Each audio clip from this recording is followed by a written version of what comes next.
The gentleman reserves. The gentleman from Ohio is recognized. Mr. Speaker, NATO is the most successful military alliance in history.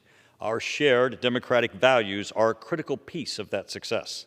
We are reminded of the importance of this alliance daily as Putin continues his inhumane assault on innocent civilians in Ukraine.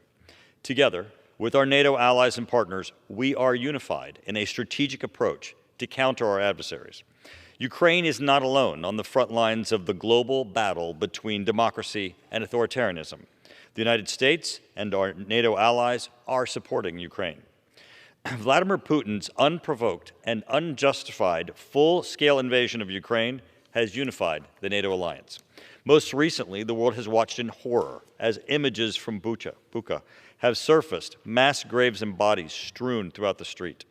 NATO must be resolute in its efforts to continue its support for Ukraine. This resolution, introduced by Congressman Connolly and myself, will affirm the democratic values of NATO and establish a Center for Democratic Resilience.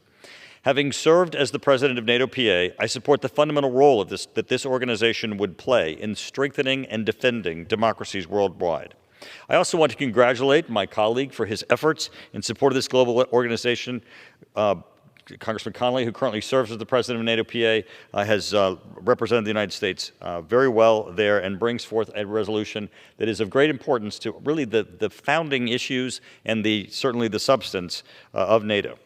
The resolution we are considering today advances this goal by reaffirming that NATO is an alliance founded on democratic principles and calling on the U.S. to support the establishment of this center within NATO headquarters.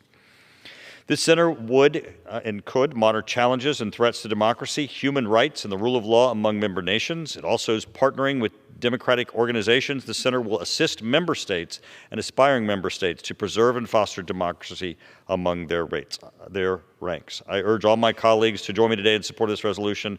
I reserve the balance of my time. The gentleman from Ohio reserves.